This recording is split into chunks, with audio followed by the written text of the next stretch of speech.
Cada historia se construye a sí misma de semillas, esparcidas por la mano creadora en los surcos abiertos y plenos de esperanza, que anuncian que Dios camina aún por los campos del mundo. Así fue mi vida, una simple semilla que, lanzada por la mano amorosa de Dios, fue creciendo en los caminos de un mundo hambriento de vida y de esperanza.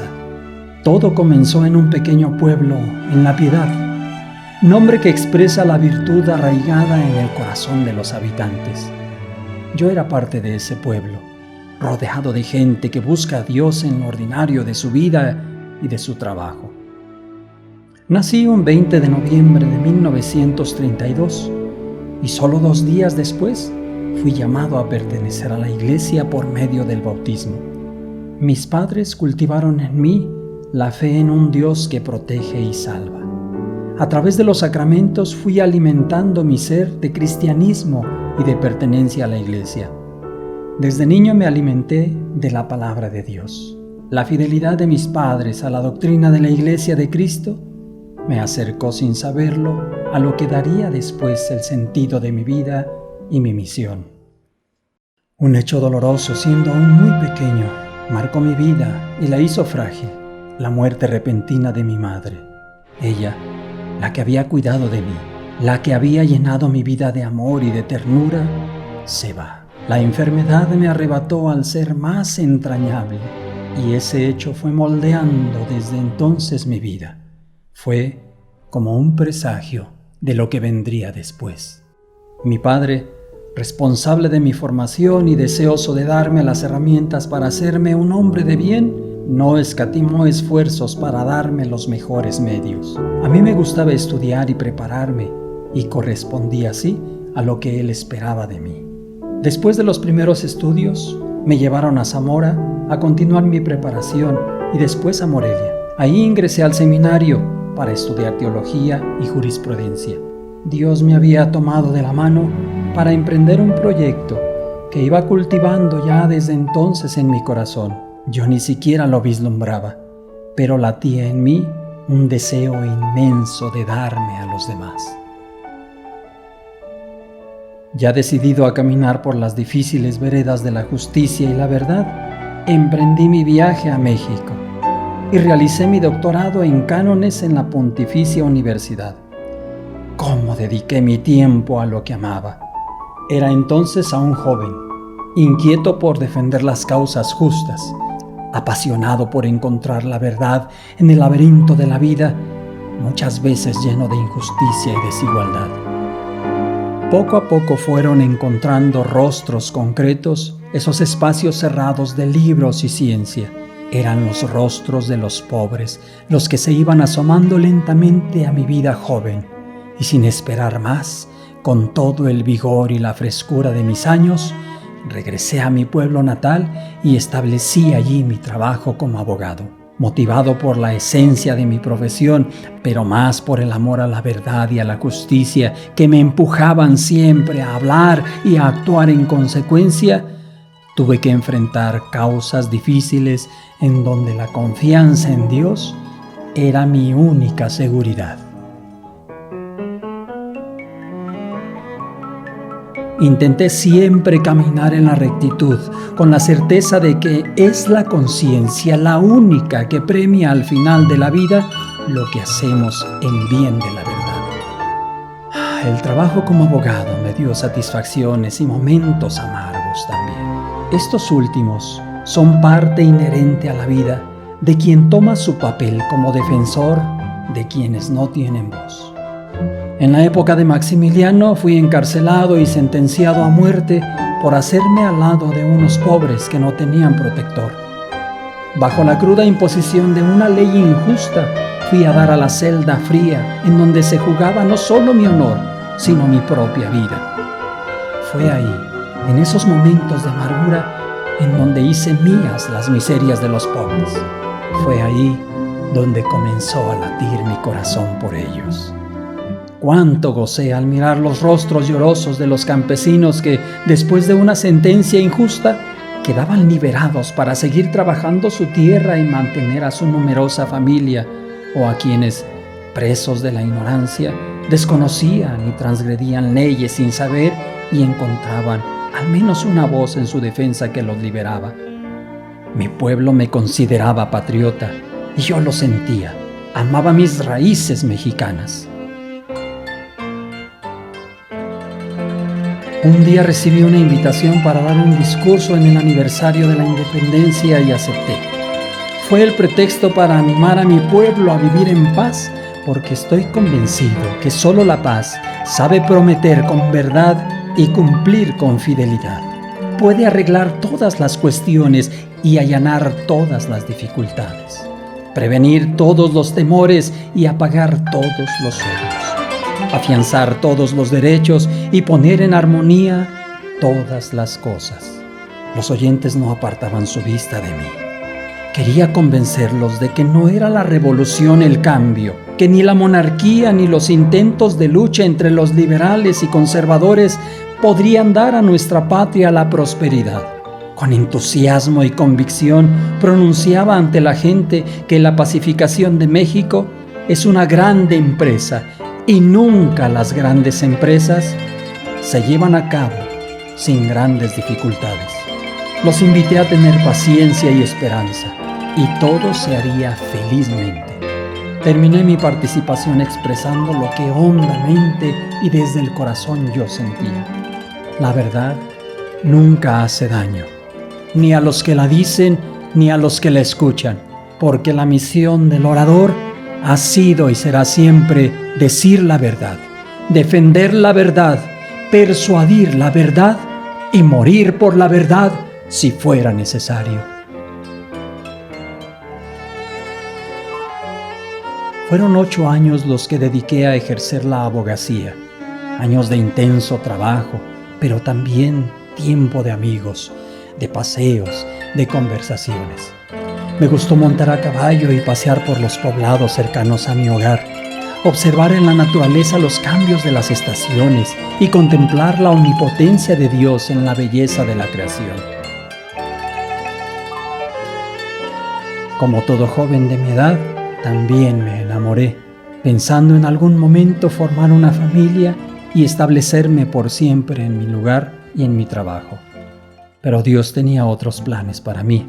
Él fue llegando despacio a mi vida, casi en silencio, pero completo. Es difícil describir el momento puntual en el que percibí la voz de Jesús que me llamaba a seguirlo. Pero Él se valió de mediaciones para acercarme a su voluntad y así, platicando un día con el padre Ignacio Árciga, me lanzó la invitación a ser sacerdote. Mi vida, hasta entonces estable y segura, se volvía ahora vulnerable y frágil, inexplicable. Si mi trabajo como licenciado había dado tantos frutos, ¿por qué ahora comenzar con algo diferente? Pero era más fuerte la voz de mi interior. La intuición de que era Jesús quien hablaba se hacía cada vez más palpitante. Esta invitación me obligaba a dar un salto al vacío, emprender caminos nuevos y abrirme a lo que Dios me iría mostrando. Pero yo tenía puesta mi confianza en Dios. Así que, impulsado por lo que sentía dentro de mí, acepté la invitación que el padre Árciga me hizo y después de un camino de formación, me ordené sacerdote a mis 37 años. Se acercaba la celebración del Concilio Vaticano I, evento eclesial muy importante en donde se tratarían temas relevantes sobre la fe y la razón, sobre la infalibilidad del Papa y otros aportes que harían de nuestra Iglesia un camino abierto hacia el siglo que se avecinaba. Aunque tenía relativamente poca experiencia como sacerdote, fui invitado como teólogo consultor. Los temas allí tratados requerían de una seria reflexión. Esta encomienda fue una gran responsabilidad, pero a la vez me abrió las puertas a una gran experiencia eclesial. Tuve la suerte de conocer ahí a Daniel Comboni, un joven misionero apasionado por África, el continente hasta entonces olvidado. Compartí con grandes hombres la preocupación por hacer de nuestra iglesia un espacio abierto y vital en donde los hombres encontraran a Dios. A mi regreso, en Morelia comencé a ser sacerdote. Fui cura del Sagrario Metropolitano y también capellán de las Hijas de la Caridad, unas religiosas que admiraba por su gran entrega a los pobres. Hermanas muy cercanas que compartían conmigo su preocupación por las miserias de tantos hombres sin trabajo y sin ilusiones. Vicente de Paúl, su fundador, inculcó en la orden el amor y la caridad sin límites por quienes vivían en pobreza. Eran mujeres fuertes y entregadas, decididas y defensoras incansables de los derechos de los pobres. Me enseñaron mucho. Más tarde me pidieron que impartiera clases en el seminario y después me nombraron rector, cargo que duró 5 años y en donde pude compartir mis conocimientos de teología y derecho canónico. Dios volvió a tocar mi puerta, esta vez para una propuesta de gran empeño: ser pastor de mi pueblo. Fui nombrado segundo obispo de Zamora. De nuevo tendría que dar un giro a mi vida. Ahora mi posición sería de pastor y guía, de padre y maestro. Algunos decían que me encontraba ante una iglesia arruinada y un pueblo que se había entibiado mucho en su fervor y debilitado en su espíritu cristiano como consecuencia de las luchas continuas. Yo solo veía en mi pueblo a Dios y lo escuchaba. Consuela a mi pueblo. Si el panorama no era esperanzador, yo pondría lo mejor de mí para evangelizar a mi gente. Fui consciente de mis limitaciones, pero tomé con energía la misión que ahora Dios me entregaba. Comenzando por conocer la diócesis, me di cuenta de su extensión: 30,000 kilómetros y muchas parroquias distantes. ¿Cuánto tiempo necesitaría para recorrer y conocer a mis hijos? Comencé por organizar mi tiempo para dar espacio a las visitas que por la extensión geográfica serían más largas y pesadas. El territorio estaba en gran parte deshabitado y casi desierto, de tal forma que era necesario emplear 3, 4 o hasta 5 días de camino, muy difícil, desde una parroquia a otra. Decidí emplear poco tiempo en los asuntos de la curia. Contaba con un equipo de sacerdotes que podrían llevar los asuntos inmediatos. Así me implicaría más en las visitas a las parroquias para escuchar las necesidades de la gente y administrar los sacramentos. Pero no podía yo solo llevar a cuestas esta misión y pedí a unos seminaristas y sacerdotes que me acompañaran. Juntos organizamos las visitas y así recorrimos toda la diócesis. La travesía fue larga y fatigosa. Había que subir por montes de difícil acceso, bajo el sol ardiente, y después bajar, a la sombra de la noche, muchas veces bajo lluvias torrenciales. Pero nos animaba a ver los rostros de la gente que buscaba a Dios en la sencillez de su vida. Aprendí de los pobres a esperar todo de Dios, a caminar ligero, sin muchas pertenencias, pues poseía a Dios y con Él no me faltaba nada. Contaba con un equipo de sacerdotes que adoctrinaban a los niños y a los adultos, mientras yo me dedicaba a escuchar la confesión de mis fieles. Eran largas filas de hombres y mujeres deseosos de recibir la caricia del Padre, que perdonaba sus faltas. Hasta altas horas de la noche pasaba en el confesionario, escuchando y alentando a mis hijos para que llevaran una vida de bien. Me estremecían las historias de hombres que, tocados por la mano de Dios, se arrepentían de sus pecados al saber que Dios era un Padre bueno, que los amaba y los conducía al alma de la iglesia. Sin dar tregua ni descanso, nos dedicábamos a evangelizar. Los protestantes, empeñados en confundir a la gente, hacían su trabajo dejando a los pueblos divididos y en continua tensión. Mi mejor tiempo fue para mi pueblo en las parroquias, pero también había que atender los asuntos de la curia, y algunos meses pasaba el tiempo en Zamora. Procuraba estar en la Semana Santa para hacer mi retiro y encontrarme con Jesús. Recorrer su vida y encontrar en los momentos de su pasión el sentido de mi entrega era mi gozo en los días santos. Principalmente el Viernes Santo estaba reservado a mi oración. Ese día me apartaba de todos los asuntos, por importantes que fueran, para dedicarme a la meditación con mi Señor. De ahí se nutría mi espíritu y se fortalecía mi corazón. Todo por Dios. Era la consigna que palpitaba siempre en lo más hondo de mí, porque Él era el referente de mi vida y mi misión. Ayudado de los ejercicios espirituales ignacianos, también preparaba a los fieles para vivir la Semana Santa. Fueron para mí un gran instrumento para guiar y dirigir el corazón de muchas almas. Durante los meses de estancia en Zamora, dediqué espacios para observar los templos que requerían mantenimiento. Era necesario hacer de ellos espacios dignos. La obra de reconstrucción era larga y costosa, pero también necesaria. Emprendí el proyecto de construcción de mi catedral, ya que el templo que fungía como catedral era insuficiente. La nueva catedral tendría espacios amplios para que todo el fiel acudiera a ella. Zamora era una ciudad que crecía cada vez más. Nunca vi concluida esta obra, pero quedaron los cimientos para el futuro. En muchas ocasiones, la noche fue testigo de mis diálogos con Jesús. Él tendría que indicarme el camino cuando se presentaban situaciones de dificultad. Siempre encontré en Él la luz que necesitaba en el momento preciso. Las miserias de mi pueblo estrujaban mi corazón de pastor. Me angustiaba la suerte de la niña indígena explotada y sentenciada a una vida de marginación y trabajo exhaustivo, o de aquella que habitaba la tierra caliente, en donde cualquiera podría ser la presa de sus pasiones. La ignorancia y la pobreza eran el yugo de mi pueblo. Evangelizar, educar y formar a los pobres serían los grandes ideales de mi misión como pastor. Promover los derechos de la mujer como digna criatura de Dios y hacer que los niños desde pequeños se acercaran a la fe para cultivar en ellos la doctrina de Cristo. Una idea atravesó mi mente y mi corazón.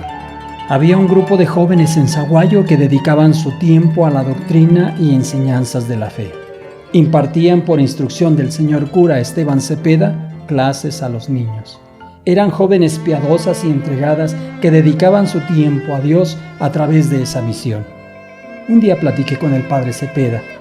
Le planteé la inquietud de invitarlas a Zamora a fundar un asilo para las niñas en donde se les pudiera instruir en la fe y en las letras.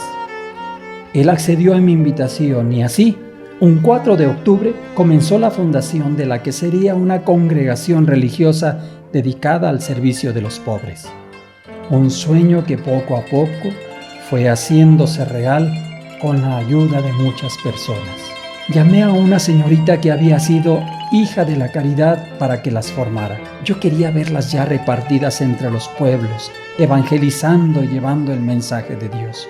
Muchas se unieron a esta causa y poco a poco fue tomando forma esta familia.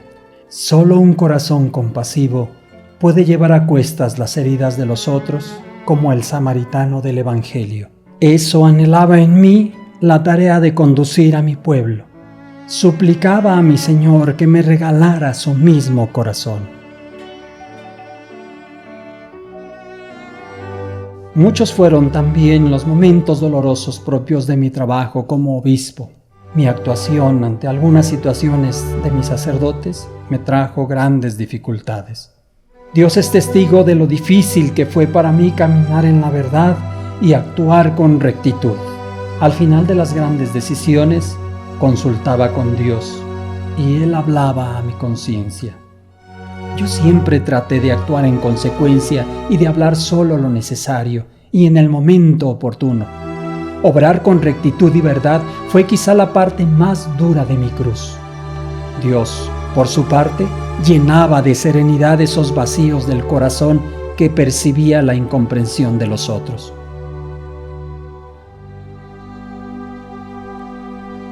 Entre mis preferencias también se encontraba el seminario, un ambiente ya conocido y querido porque en él empeñé mis primeros años como sacerdote. Algunos decían que el seminario era la niña de mis ojos. Y cómo no, si en él se formaban los futuros ministros de la iglesia. Los quería bien preparados, estudiosos y dedicados a las cosas de Dios, pues ellos formarían a su vez al pueblo tan necesitado de Dios.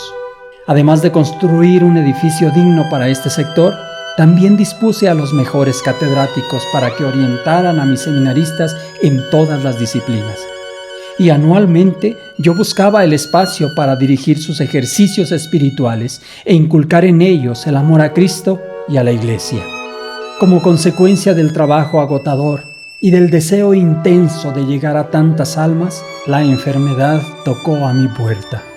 Primero me resistí, porque era mi pueblo el que me motivaba para trabajar y trabajar, pero tuve que aceptar con humildad que yo no podía seguir así. Los cambios bruscos de temperaturas extremas y largas caminatas por lugares prácticamente intransitables, los desvelos en las noches que dedicaba a los asuntos de la diócesis, me hicieron tocar fondo, y fue ahí en donde experimenté la fragilidad en todas sus dimensiones. Tras un periodo de enfermedad en donde veía lejana mi recuperación, pedí al padre José de Jesús Fernández ayuda para administrar la diócesis y fungió durante un tiempo como obispo coadjutor. Fue un hombre que tomó sobre sí la dura carga de una diócesis tan extensa, con tantos asuntos y pendientes que quedaron por un momento en pausa. Gracias a la bondad y a la generosa entrega del señor Fernández, también la congregación religiosa, entonces ya numerosa, se vio beneficiada por la aportación de él, quien ayudó a la consolidación de esta a través de la elaboración de sus primeras constituciones. Dios no me dejaba de su mano, y una vez recuperado, regresé a mi trabajo como pastor, de nuevo dedicado a lo que tanto amaba. Retomé las visitas pastorales que tanto bien me hacían, porque palpitaba en ellas el amor grande de un Dios que se abaja para acariciar a los pequeños. No cabe duda que es Dios el que fue guiando mi vida y me infundió desde siempre una sed inmensa de eternidad. Las madrugadas eran escenario de mis largas conversaciones con Él. En Dios encontré siempre la respuesta a mis grandes interrogantes y en Él deposité siempre mi confianza. Como un niño en brazos de su padre, así fue Dios para mí. Yo quise conocer de cerca a mis ovejas, como el buen pastor, que alentó siempre mis pasos en la vida. 30 años fui pastor y me impregné del aroma de los campos y del rebaño. Defendí con todas mis fuerzas a las ovejas del mercenario astuto que las divide y abandona. Como humano, mis errores me dolieron, y aunque parecía caer en las dificultades, siempre encontré la presencia protectora de Dios.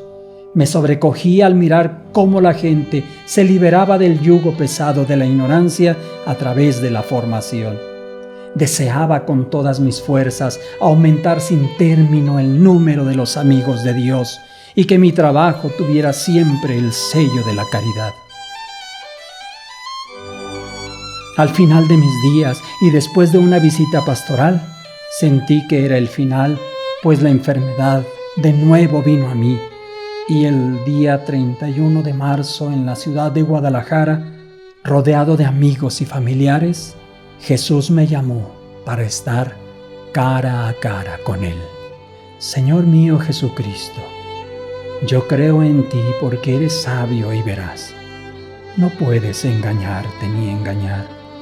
En esta fe quiero vivir y morir. Te doy gracias, Señor, porque sin mérito alguno mío me has llamado a esta fe, y te pido que me hagas vivir y morir conforme a ella. Espero, Señor, en tus promesas, porque eres sincero en prometer y fiel en cumplir. No puedes faltar a ellas. Espero de tu infinita bondad la bienaventuranza y los medios de ella. Te amo, Señor, sobre todas las cosas, no porque temo que me castigues, ni porque espero que me premies, sino porque eres infinitamente bueno y digno de ser amado, porque quieres ser amado sobre todas las cosas, y yo quiero someterme a tu voluntad, cumplirla y agradarte en todo. quisiera no haber pecado. Me arrepiento y te pido perdón. Y porque yo, Señor, no merezco ser oído, uno mis oraciones a las de todas las almas y a toda la Iglesia, y con ella te pido la gracia de perseverar hasta el último instante de mi vida. Amén.